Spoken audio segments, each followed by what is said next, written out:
Capítulo 41, donde todavía prosigue el cautivo su suceso. No se pasaron 15 días, cuando ya nuestro renegado tenía comprada una muy buena barca, capaz de más de 30 personas, y para asegurar su hecho y dalle color, quiso hacer, como hizo, un viaje a un lugar que se llamaba Sargel, que está a 30 leguas de Argel hacia la parte de Orán, en el cual había mucha contratación de higos pasos. 2 o 3 veces hizo este viaje en compañía del tagarino que había dicho. Tagarinos llaman en Berbería a los moros de Aragón y a los de Granada mudéjares, y en el reino de Fez llaman a los mudéjares elches, los cuales son la gente de quien aquel rey más se sirve en la guerra. Digo, pues, que cada vez que pasaba con su barca daba fondo en una caleta que estaba no 2 tiros de ballesta del jardín donde Zoraida esperaba. Y allí, muy de propósito, se ponía el renegado con los morillos que bogaban el remo, o ya a hacer la zala, o como por ensayarse de burlas a lo que pensaba hacer de veras. Y así se iba al jardín de Zoraida y le pedía fruta y su padre se la daba sin conocelle. Y aunque él quisiera hablar a Zoraida, como él después me dijo, y decille que él era el que por orden mía la había de llevar a tierra de cristianos, que estuviese contenta y segura, nunca le fue posible, porque las moras no se dejan ver de ningún moro ni turco, si no es que su marido o su padre se lo manden. De cristianos cautivos se dejan tratar y comunicar aún más de aquello que sería razonable, y a mí me hubiera pesado que él la hubiera hablado, que quizá la alborotara viendo que su negocio andaba en boca de renegados. Pero Dios, que lo ordenaba de otra manera, no dio lugar al buen deseo que nuestro renegado tenía, el cual, viendo cuán seguramente iba y venía a Sargel, y que daba fondo cuándo y cómo y a donde quería, y que el tagarino su compañero no tenía más voluntad de lo que la suya ordenaba, y que yo estaba ya rescatado, y que sólo faltaba buscar algunos cristianos que bogasen el remo, me dijo que mirase yo cuáles quería traer conmigo fuera de los rescatados, y que los tuviese hablados para el primer viernes, donde tenía determinado que fuese nuestra partida. Viendo esto, hablé a 12 españoles, todos valientes hombres del remo, y de aquellos que más libremente podían salir de la ciudad. Y no fue poco hallar tantos en aquella coyuntura, porque estaban 20 bajeles en corso, y se habían llevado toda la gente de remo. Y estos no se hallarán si no fuera que su amo se quedó aquel verano sin ir en corso a acabar una galeota que tenía en el astillero. A los cuales no les dije otra cosa sino que el primer viernes en la tarde se saliesen uno a uno, disimuladamente, y se fuesen la vuelta del jardín de Agi Morato, y que allí me aguardasen hasta que yo fuese. A cada uno di este aviso de por sí, con orden que aunque allí viesen a otros cristianos, no les dijesen sino que yo les había mandado esperar en aquel lugar. Hecha esta diligencia me faltaba hacer otra, que era la que más me convenía, y era la de avisar a Zoraida en el punto que estaban los negocios, para que estuviese apercibida y sobre aviso que no se sobresaltase si de improviso la asaltásemos antes del tiempo que ella podía imaginar que la barca de cristianos podía volver. Y así determiné de ir al jardín y ver si podía hablarla, y con ocasión de coger algunas hierbas, un día antes de mi partida fui allá. Y la primera persona con quien encontré fue con su padre, el cual me dijo en lengua que en toda la Berbería y aun en Constantinopla se halla entre cautivos y moros, que ni es morisca, ni castellana, ni de otra nación alguna, sino una mezcla de todas las lenguas con la cual todos nos entendemos. Digo pues que en esta manera de lenguaje me preguntó que qué buscaba en aquel su jardín y de quién era. Respondíle que era esclavo de Arnaute Mamí, y esto porque sabía yo, por muy cierto, que era un grandísimo amigo suyo, y que buscaba de todas hierbas para hacer ensalada. Preguntóme, por el consiguiente, si era hombre de rescate o no, y que cuánto pedía mi amo por mí. Estando en todas estas preguntas y respuestas, salió de la casa del jardín la bella Zoraida, la cual ya había mucho que me había visto, y como las moras en ninguna manera hacen melindre de mostrarse a los cristianos, ni tampoco se esquivan, como ya he dicho, no se le dio nada de venir a donde su padre conmigo estaba. Antes, luego, cuando su padre vio que venía, y de espacio, la llamó y mandó que llegase. Demasiada cosa sería decir yo ahora la mucha hermosura, la gentileza, el gallardo y rico adorno con que mi querida Zoraida se mostró a mis ojos. Sólo diré que más perlas pendían de su hermosísimo cuello, orejas y cabellos que cabellos tenía en la cabeza. En las gargantas de sus pies, que descubiertas a su usanza traía 2 carcajes, que así se llamaban las manillas o ajorcas de los pies en morisco, de purísimo oro, con tantos diamantes engastados que ella me dijo después que su padre los estimaba en 10.000 doblas, y las que traían las muñecas de las manos valían otro tanto. Las perlas eran en gran cantidad y muy buenas, porque la mayor gala y bizarría de las moras es adornarse de ricas perlas y aljófar, y así hay más perlas y aljófar entre moros que entre todas las demás naciones, y el padre de Zoraida tenía fama de tener muchas, y de las mejores que en Argel había, y de tener asimismo más de 200.000 escudos españoles, de todo lo cual era señora esta que ahora lo es mía. Si con todo este adorno podía venir entonces hermosa o no, por las reliquias que le han quedado en tantos trabajos se podrá conjeturar cuál debía de ser en las prosperidades, porque ya se sabe que la hermosura de algunas mujeres tiene días y sazones, y requiere accidentes para disminuirse o acrecentarse, y es natural cosa que las pasiones del ánimo la levanten o abajen, puesto que las más veces la destruyen.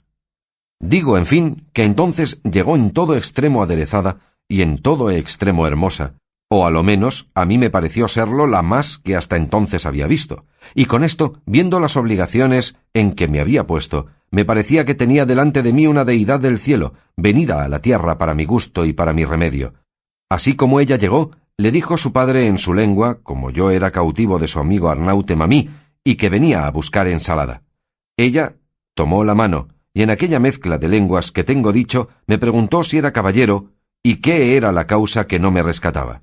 Yo le respondí que ya estaba rescatado, y que en el precio podía echar de ver en lo que mi amo me estimaba, pues había dado por mí 1.500 zoltanís. A lo cual ella respondió: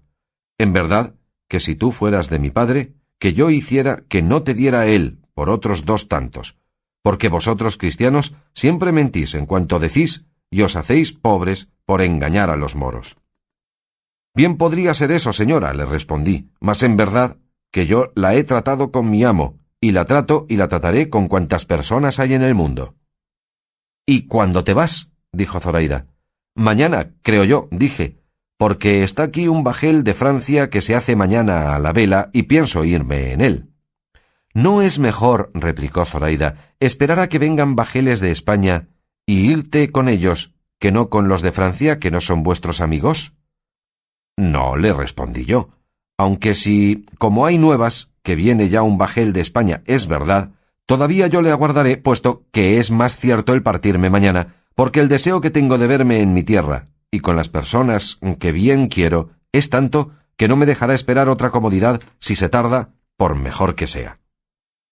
Debes de ser, sin duda, casado en tu tierra, dijo Zoraida, y por eso deseas ir a verte con tu mujer.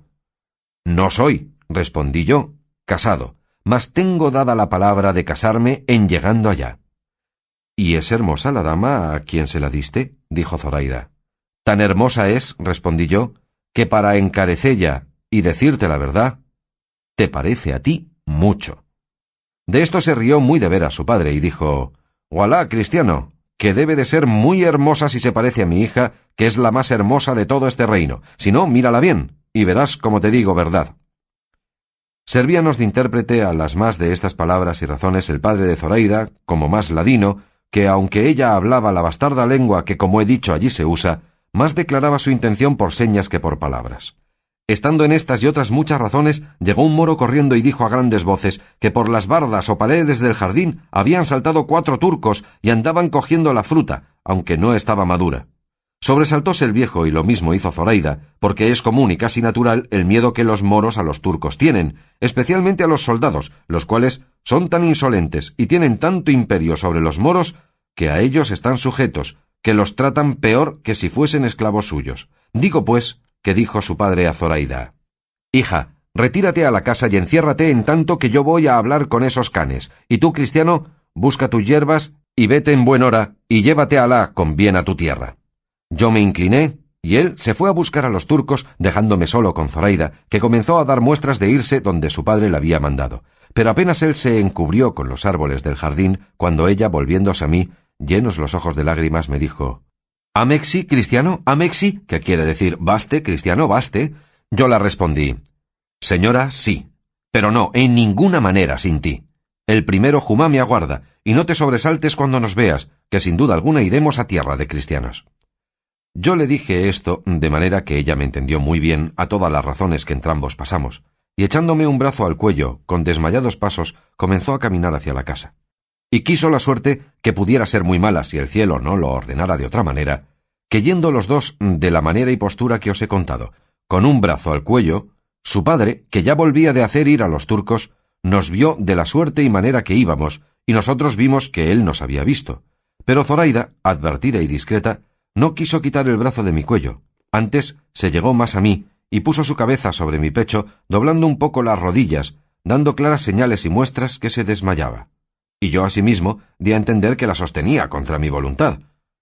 Su padre llegó corriendo donde estábamos, y viendo a su hija de aquella manera, le preguntó que qué tenía. Pero como ella no le respondiese, dijo su padre: «Sin duda alguna que con el sobresalto de la entrada de estos canes se ha desmayado». Y quitándola del mío, la arrimó a su pecho, y ella, dando un suspiro, y aún no enjutos los ojos de lágrimas, volvió a decir: «Amexi, cristiano, amexi, vete, cristiano, vete». A lo que su padre respondió: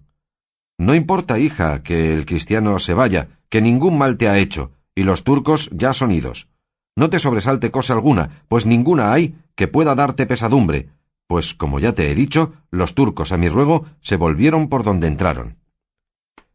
«Ellos, señor, la sobresaltaron como has dicho», dije yo a su padre, «mas pues ella dice que yo me vaya, no la quiero dar pesadumbre. Quédate en paz, y con tu licencia volveré, si fuere menester, por hierbas a este jardín, que según dice mi amo, en ninguno las hay mejores para ensalada que en él». «Todas las que quisieres podrás volver», respondió Agimorato.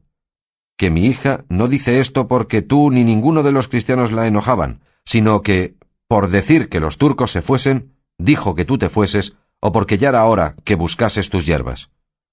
Con esto me despedí al punto de entrambos, y ella, arrancándosele el alma al parecer, se fue con su padre, y yo, con achaque de buscar las hierbas, rodeé muy bien y a mi placer todo el jardín, miré bien las entradas y salidas, y la fortaleza de la casa, y la comodidad que se podía ofrecer para facilitar todo nuestro negocio. Hecho esto, me vine y di cuenta de cuanto había pasado al renegado y a mis compañeros, y ya no veía la hora de verme gozar sin sobresalto del bien que en la hermosa y bella Zoraida la suerte me ofrecía. En fin, el tiempo se pasó, y se llegó el día y plazo de nosotros tan deseado, y siguiendo todos el orden y parecer que con discreta consideración y largo discurso muchas veces habíamos dado, tuvimos el buen suceso que deseábamos, porque el viernes que se siguió al día que yo con Zoraida hablé en el jardín, nuestro renegado, al anochecer, dio fondo con la barca casi frontero de donde la hermosísima Zoraida estaba. Ya los cristianos que habían de bogar el remo estaban prevenidos y escondidos por diversas partes de todos aquellos alrededores. Todos estaban suspensos y alborozados aguardándome, deseosos ya de embestir con el bajel que a los ojos tenían, porque ellos no sabían el concierto del renegado, sino que pensaban que a fuerza de brazos habían de haber y ganar la libertad, quitando la vida a los moros que dentro de la barca estaban. Sucedió, pues, que así como yo me mostré y mis compañeros, todos los demás escondidos que nos vieron, se vinieron, llegando a nosotros. Esto era ya a tiempo que la ciudad estaba ya cerrada, y por toda aquella campaña ninguna persona parecía. Cuando estuvimos juntos, dudamos si sería mejor ir primero por Zoraida o rendir primero a los moros bagarinos, que bogaban el remo en la barca. Y estando en esta duda, llegó a nosotros nuestro renegado diciéndonos que en qué nos deteníamos, que ya era hora y que todos sus moros estaban descuidados, y los más de ellos durmiendo. Dijímosle en lo que reparábamos, y él dijo que lo que más importaba era rendir primero el bajel, que se podía hacer con grandísima facilidad y sin peligro alguno, y que luego podíamos ir por Zoraida. Pareciónos bien a todos lo que decía, y así, sin detenernos más, haciendo él la guía, llegamos al bajel, y saltando él dentro primero, metió mano a un alfanje, y dijo en morisco: «Ninguno de vosotros se mueva de aquí si no quiere que le cueste la vida». Ya a este tiempo habían entrado dentro casi todos los cristianos. Los moros, que eran de poco ánimo, viendo hablar de aquella manera a su arráez, quedáronse espantados, y sin ninguno de todos ellos echar mano a las armas, que pocas o casi ningunas tenían, se dejaron, sin hablar alguna palabra, maniatar de los cristianos, los cuales con mucha presteza lo hicieron, amenazando a los moros que si alzaban por alguna vía o manera la voz, que luego al punto los pasarían todos a cuchillo. Hecho ya esto, quedándose en guardia de ellos la mitad de los nuestros, los que quedábamos, haciéndonos asimismo el renegado la guía, fuimos al jardín de Agimorato, y quiso la buena suerte que llegando a abrir la puerta, se abrió con tanta facilidad como si cerrada no estuviera, y así con gran quietud y silencio llegamos a la casa sin ser sentidos de nadie. Estaba la bellísima Zoraida aguardándonos a una ventana, y así como sintió gente, preguntó con voz baja si éramos nizarani, como si dijera o preguntara si éramos cristianos. Yo le respondí que sí, y que bajase. Cuando ella me conoció, no se detuvo un punto, porque sin responderme palabra, bajó en un instante, abrió la puerta y mostróse a todos tan hermosa y ricamente vestida, que no lo acierto a encarecer. Luego que yo la vi, le tomé una mano y la comencé a besar, y el renegado hizo lo mismo, y mis dos camaradas, y los demás, que el caso no sabían, hicieron lo que vieron que nosotros hacíamos, que no parecía sino que le dábamos las gracias y la reconocíamos por señora de nuestra libertad. El renegado le dijo en lengua morisca si estaba su padre en el jardín. Ella respondió que sí y que dormía. «Pues será menester despertalle», replicó el renegado, «y llevárnosle con nosotros y todo aquello que tiene de valor este hermoso jardín». «No», dijo ella, «a mi padre no se le ha de tocar en ningún modo, y en esta casa no hay otra cosa que lo que yo llevo, que es tanto que bien habrá para que todos quedéis ricos y contentos, y esperaos un poco y lo veréis». Y diciendo esto, se volvió a entrar, diciendo que muy presto volvería, que nos estuviésemos quedos sin hacer ningún ruido. Preguntéle al renegado lo que con ella había pasado, el cual me lo contó, a quien yo dije que ninguna cosa se había de hacer más de lo que Zoraida quisiese, la cual, ya que volvía cargada con un cofrecillo lleno de escudos de oro, tantos que apenas lo podía sustentar. Quiso la mala suerte que su padre despertase en el interín y sintiese el ruido que andaba en el jardín, y asomándose a la ventana, luego conoció que todos los que en él estaban eran cristianos, y dando muchas y grandes y desaforadas voces, comenzó a decir en arábigo: «¡Cristianos, cristianos! ¡Ladrones, ladrones!», por los cuales gritos nos vimos todos puestos en grandísima y temerosa confusión, pero el renegado, viendo el peligro en que estábamos y lo mucho que le importaba salir con aquella empresa antes de ser sentido, con grandísima presteza subió donde Agi Morato estaba, y juntamente con él fueron algunos de nosotros, que yo no osé desamparar a la Zoraida, que como desmayada se había dejado caer en mis brazos. En resolución, los que subieron se dieron tan buena maña que en un momento bajaron con Agi Morato, trayéndole atadas las manos y puesto un pañizuelo en la boca que no le dejaba hablar palabra, amenazándole que el hablarla le había de costar la vida. Cuando su hija le vio, se cubrió los ojos por no verle, y su padre quedó espantado, ignorando cuán de su voluntad se había puesto en nuestras manos. Mas entonces, siendo más necesarios los pies, con diligencia y presteza nos pusimos en la barca, que ya los que en ella habían quedado nos esperaban, temerosos de algún mal suceso nuestro. Apenas serían 2 horas pasadas de la noche, cuando ya estábamos todos en la barca, en la cual se le quitó al padre de Zoraida la atadura de las manos y el paño de la boca, pero tornóle a decir el renegado que no hablase palabra, que le quitarían la vida.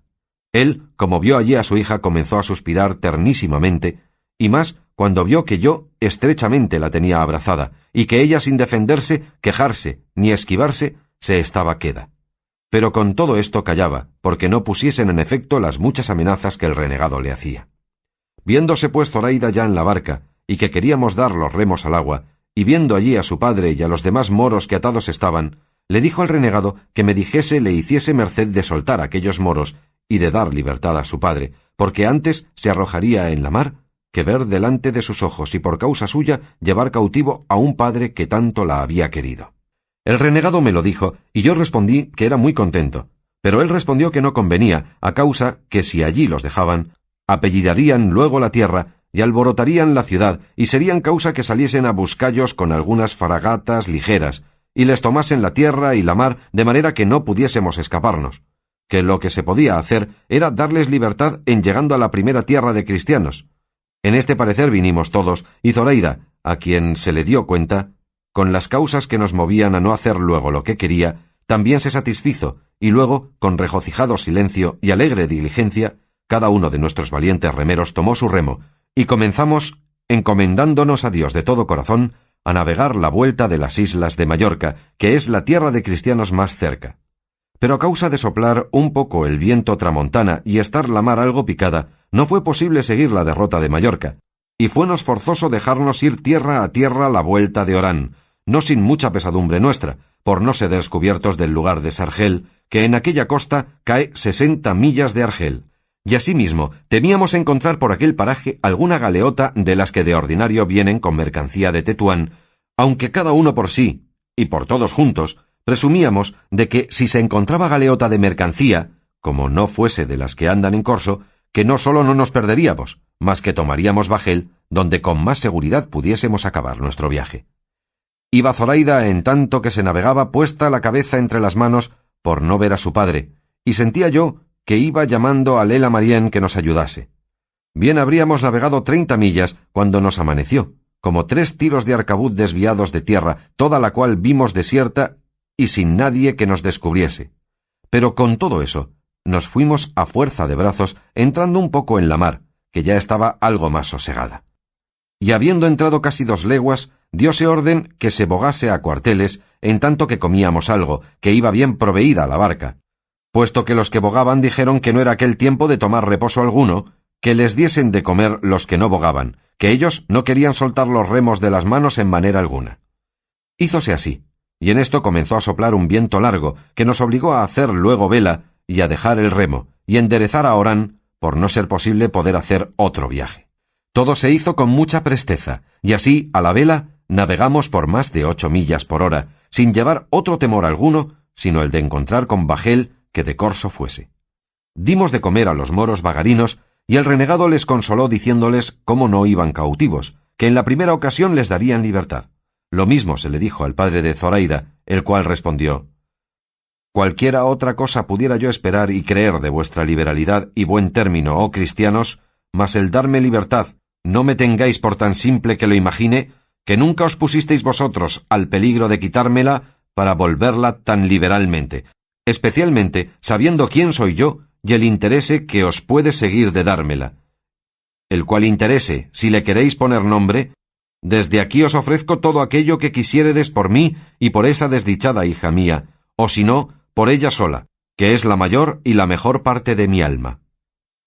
En diciendo esto comenzó a llorar tan amargamente que a todos nos movió a compasión y forzó a Zoraida que le mirase, la cual, viéndole llorar, así se enterneció que se levantó de mis pies y fue a abrazar a su padre, y juntando su rostro con el suyo, comenzaron los dos tan tierno llanto que muchos de los que allí íbamos le acompañábamos en él. Pero cuando su padre la vio adornada de fiesta y con tantas joyas sobre sí, le dijo en su lengua: «¿Qué es esto, hija? Que ayer al anochecer, antes que nos sucediese esta terrible desgracia en que nos vemos, te vi con tus ordinarios y caseros vestidos, y ahora, sin que hayas tenido tiempo de vestirte y sin haberte dado alguna nueva alegre de solemnizalle, con adornarte y pulirte, te veo compuesta con los mejores vestidos que yo supe y pude darte cuando nos fue la ventura más favorable. Respóndeme a esto, que me tiene más suspenso y admirado que la misma desgracia en que me hallo». Todo lo que el moro decía a su hija nos lo declaraba el renegado, y ella no le respondía palabra. Pero cuando él vio a un lado de la barca el cofrecillo donde ella solía tener sus joyas, el cual sabía él bien que le había dejado en Argel, y no traídole al jardín, quedó más confuso, y preguntóle que cómo aquel cofre había venido a nuestras manos, y qué era lo que venía dentro. A lo cual el renegado, sin aguardar que Zoraida le respondiese, le respondió: «No te canses, señor, en preguntar a Zoraida tu hija tantas cosas, porque con una que yo te responda te satisfaré a todas, y así quiero que sepas que ella es cristiana y es la que ha sido la lima de nuestras cadenas y la libertad de nuestro cautiverio. Ella va aquí de su voluntad, tan contenta, a lo que yo imagino, de verse en este estado como el que sale de las tinieblas a la luz, de la muerte a la vida y de la pena a la gloria». «¿Es verdad lo que éste dice, hija?», dijo el moro. «Así es», respondió Zoraida. «Que en efecto», replicó el viejo, «tú eres cristiana y la que ha puesto a su padre en poder de sus enemigos». A lo cual respondió Zoraida: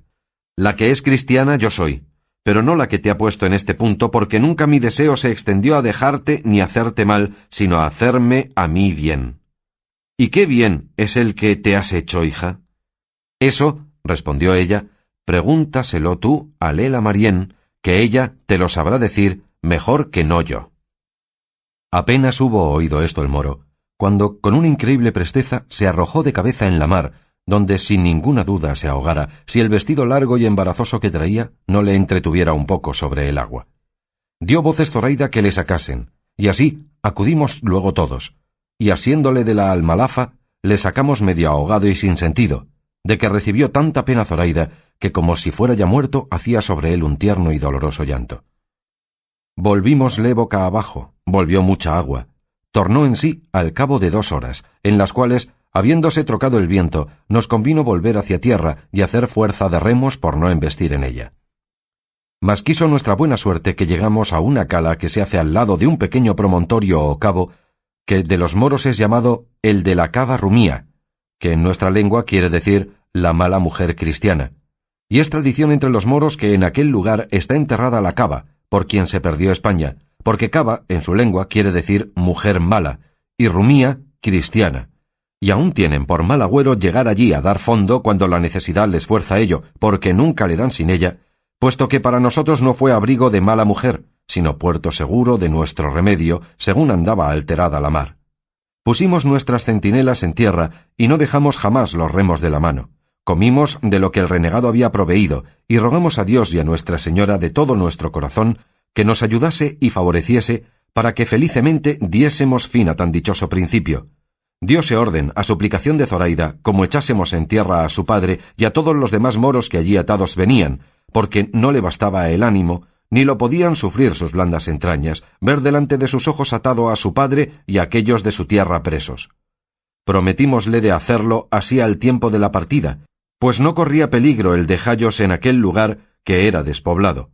No fueron tan vanas nuestras oraciones que no fuesen oídas del cielo, que en nuestro favor luego volvió el viento, tranquilo el mar, convidándonos a que tornásemos alegres a proseguir nuestro comenzado viaje. Viendo esto, desatamos a los moros y uno a uno los pusimos en tierra, de lo que ellos se quedaron admirados. Pero llegando a desembarcar al padre de Zoraida, que ya estaba en todo su acuerdo, dijo: «¿Por qué pensáis, cristianos, que esta mala hembra huelga de que me deis libertad? ¿Pensáis que es por piedad que de mí tiene? No, por cierto, sino que lo hace por el estorbo que le dará mi presencia cuando quiera poner en ejecución sus malos deseos. Ni penséis que la ha movido a mudar religión, entender ella que la vuestra a la nuestra se aventaja, sino el saber que en vuestra tierra se usa la deshonestidad más libremente que en la nuestra».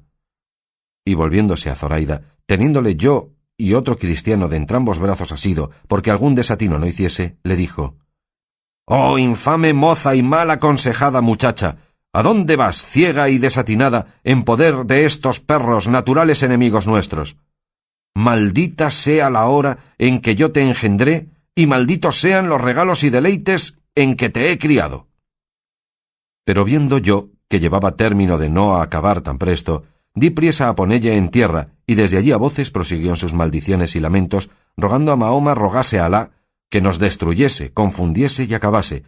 y cuando por habernos hecho a la vela no pudimos oír sus palabras, vimos sus obras, que eran arrancarse las barbas, mesarse los cabellos y arrastrarse por el suelo.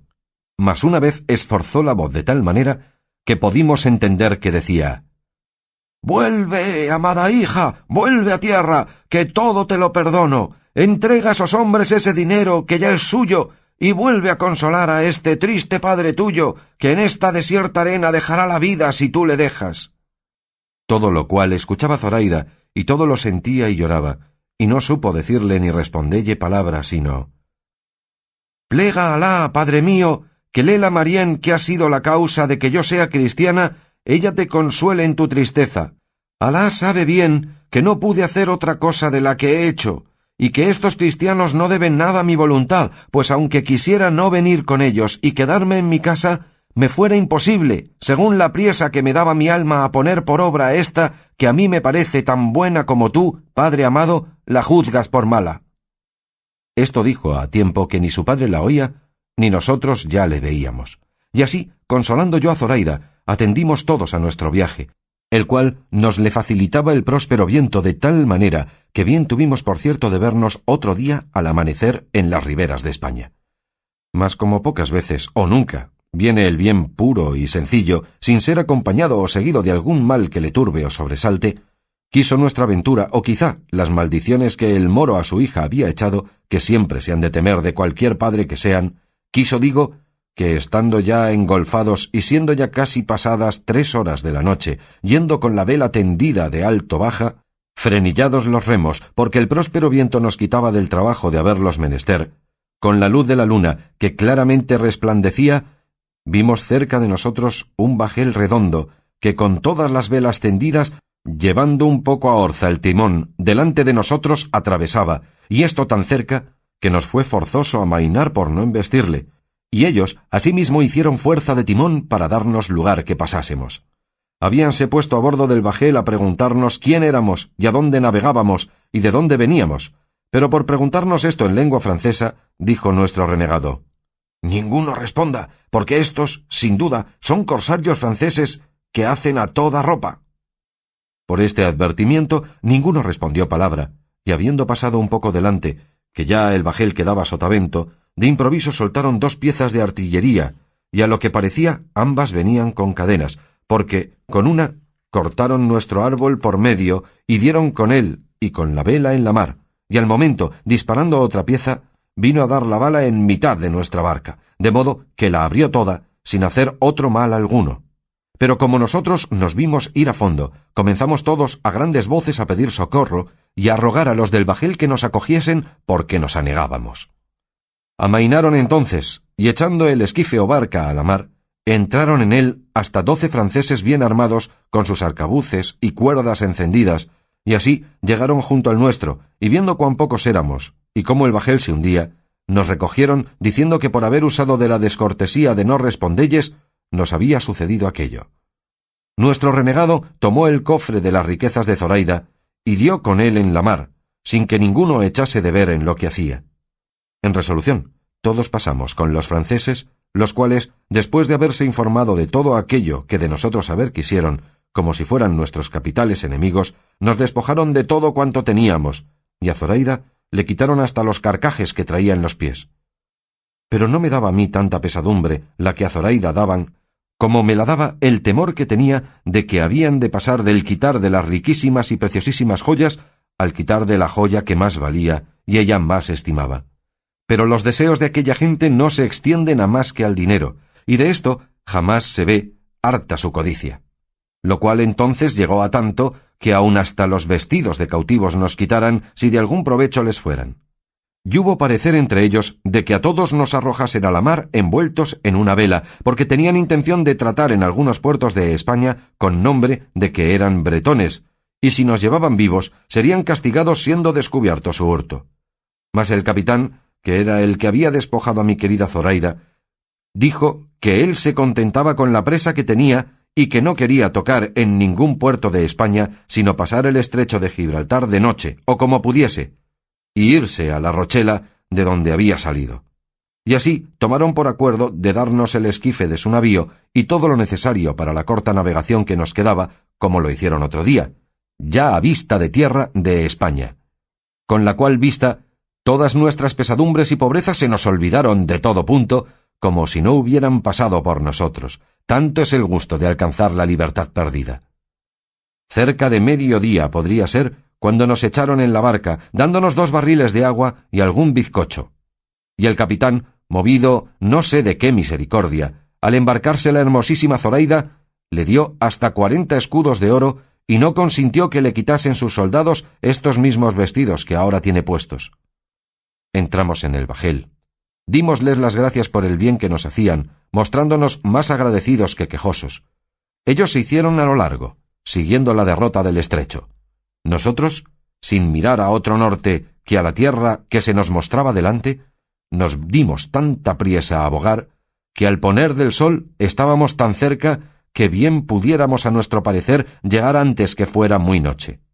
Pero por no parecer en aquella noche la luna y el cielo mostrarse escuro, y por ignorar el paraje en que estábamos, no nos pareció cosa segura embestir en tierra, como a muchos de nosotros les parecía, diciendo que diésemos en ella, aunque fuese en unas peñas y lejos de poblado, porque así aseguraríamos el temor que de razón se debía tener que por allí anduviesen bajeles de corsarios de Tetuán, los cuales anochecen en Berbería y amanecen en las costas de España, y hacen de ordinario presa y se vuelven a dormir a sus casas. Pero de los contrarios pareceres el que se tomó fue que nos llegásemos poco a poco, y que si el sosiego del mar lo concediese, desembarcásemos donde pudiésemos. Hízose así, y poco antes de la medianoche sería, cuando llegamos al pie de una disformísima y alta montaña, no tan junto al mar que no concediese un poco de espacio para poder desembarcar cómodamente. Embestimos en la arena, salimos a tierra, besamos el suelo, y con lágrimas de muy alegrísimo contento, dimos todos gracias a Dios, Señor nuestro, por el bien tan incomparable que nos había hecho. Sacamos de la barca los bastimentos que tenía, tirámosla en tierra, y subímonos un grandísimo trecho en la montaña, porque aún allí estábamos y aún no podíamos asegurar el pecho, ni acabábamos de creer que era tierra de cristianos la que ya nos sostenía. Amaneció más tarde, a mi parecer, de lo que quisiéramos. Acabamos de subir toda la montaña por ver si desde allí algún poblado se descubría o algunas cabañas de pastores. Pero aunque más tendimos la vista, ni poblado, ni persona, ni senda, ni camino descubrimos. Con todo esto, determinamos de entrarnos la tierra adentro, pues no podría ser menos, sino que presto descubriésemos quién nos diese noticia de ella. Pero lo que a mí más me fatigaba era el ver ir a pie a Zoraida por aquellas asperezas, que puesto que alguna vez la puse sobre mis hombros, más le cansaba a ella mi cansancio que la reposaba su reposo, y así nunca más quiso que yo aquel trabajo tomase, y con mucha paciencia y muestras de alegría, llevándola yo siempre de la mano, poco menos de un cuarto de legua debíamos de haber andado, cuando llegó a nuestros oídos el son de una pequeña esquila, señal clara que por allí cerca había ganado. Y mirando todos con atención si alguno se parecía, vimos al pie de un alcornoque un pastor mozo que con grande reposo y descuido estaba labrando un palo con un cuchillo. Dimos voces, y él, alzando la cabeza, se puso ligeramente en pie, y a lo que después supimos, los primeros que a la vista se le ofrecieron fueron el renegado y Zoraida, y como él los vio en hábito de moros, pensó que todos los de la berbería estaban sobre él, y metiéndose con extraña ligereza por el bosque adelante, comenzó a dar los mayores gritos del mundo diciendo: «¡Moros! ¡Moros hay en la tierra! ¡Moros! ¡Moros! ¡Arma! ¡Arma!». Con estas voces quedamos todos confusos, y no sabíamos qué hacernos, pero considerando que las voces del pastor habían de alborotar la tierra, y que la caballería de la costa había de venir luego a ver lo que era, acordamos que el renegado se desnudase las ropas del turco y se vistiese un gilecuelco o casaca de cautivo que uno de nosotros le dio luego, aunque se quedó en camisa. Y así, encomendándonos a Dios, fuimos por el mismo camino que vimos que el pastor llevaba, esperando siempre cuándo había de dar sobre nosotros la caballería de la costa. Y no nos engañó nuestro pensamiento porque aún no habrían pasado 2 horas, cuando habiendo ya salido de aquellas malezas a un llano, descubrimos hasta 50 caballeros que con gran ligereza, corriendo a media rienda, a nosotros se venían, y así como los vimos, nos estuvimos quedos aguardándolos. Pero como ellos llegaron y vieron, en lugar de los moros que buscaban, tanto pobre cristiano, quedaron confusos, y uno de ellos nos preguntó si éramos nosotros acaso la ocasión porque un pastor había apellidado al arma. «Sí», dije yo, y queriendo comenzar a decirle mi suceso y de dónde veníamos y quién éramos, uno de los cristianos que con nosotros venían conoció al jinete que nos había hecho la pregunta y dijo, sin dejarme a mí decir más palabra: «Gracias sean dadas a Dios, señores, que a tan buena parte nos ha conducido, porque si yo no me engaño, la tierra que pisamos es la de Vélez Málaga. Si ya los años de mi cautiverio no me han quitado de la memoria el acordarme que vos, señor, que nos preguntáis quién somos, sois Pedro de Bustamante, tío mío». Apenas hubo dicho esto el cristiano cautivo, cuando el jinete se arrojó del caballo y vino a abrazar al mozo diciéndole: «Sobrino de mi alma y de mi vida, ya te conozco, y ya te he llorado por muerto, yo y mi hermana tu madre, y todos los tuyos que aún viven, y Dios ha sido servido de darles vida para que gocen el placer de verte. Ya sabíamos que estabas en Argel, y por las señas y muestras de tus vestidos, y la de todos los de esta compañía, comprehendo que habéis tenido milagrosa libertad». «Así es», respondió el mozo, «y tiempo nos quedará para contároslo todo». Luego que los jinetes entendieron que éramos cristianos cautivos, se apearon de sus caballos, y cada uno nos convidaba con el suyo para llevarnos a la ciudad de Vélez Málaga, que legua y media de allí estaba. Algunos de ellos volvieron a llevar la barca a la ciudad diciéndoles dónde la habíamos dejado. Otros nos subieron a las ancas, y Zoraida fue en las del caballo del tío del cristiano. Saliónos a recibir todo el pueblo que ya de alguno que se había adelantado sabían la nueva de nuestra venida. No se admiraban de ver cautivos libres, ni moros cautivos, porque toda la gente de aquella costa está hecha a ver a los unos y a los otros. Pero admirábanse de la hermosura de Zoraida, la cual en aquel instante y sazón estaba en su punto, así con el cansancio del camino como con la alegría de verse ya en tierra de cristianos, sin sobresalto de perderse, y esto le había sacado al rostro tales colores, que si no es que la afición entonces me engañaba, osaré decir que más hermosa criatura no había en el mundo, a lo menos que yo la hubiese visto.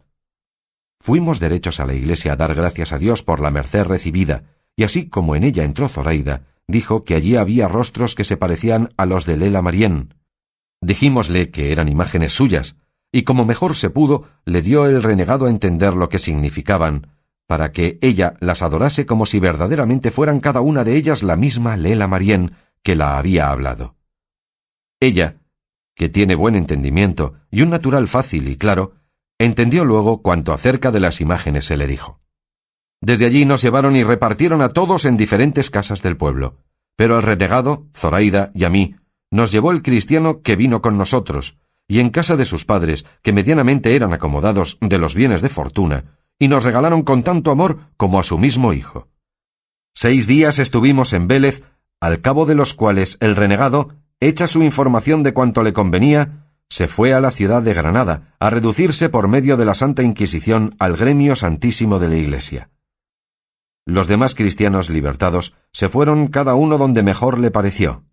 Solos quedamos Zoraida y yo, con solos los escudos que la cortesía del francés le dio a Zoraida, de los cuales compré este animal en que ella viene. Y sirviéndola yo hasta ahora de padre y escudero, y no de esposo, vamos con intención de ver si mi padre es vivo o si alguno de mis hermanos ha tenido más próspera ventura que la mía, puesto que por haberme hecho el cielo compañero de Zoraida, me parece que ninguna otra suerte me pudiera venir, por buena que fuera, que más la estimara. La paciencia con que Zoraida lleva las incomodidades que la pobreza trae consigo, y el deseo que muestra tener de verse ya cristiana, es tanto y tal, que me admira y me mueve a servirla todo el tiempo de mi vida, puesto que el gusto que tengo de verme suyo, y de que ella sea mía, me le turba y deshace no saber si hallaré en mi tierra algún rincón donde recogella, y si habrán hecho el tiempo y la muerte tal mudanza en la hacienda y vida de mi padre y hermanos, que apenas halle quien me conozca, si ellos faltan. No tengo más, señores, que deciros de mi historia, la cual, si es agradable y peregrina, júzguenlo vuestros buenos entendimientos, que de mí sé decir que quisiera haberosla contado más brevemente, puesto que el temor de enfadaros más de 4 circunstancias me ha quitado de la lengua.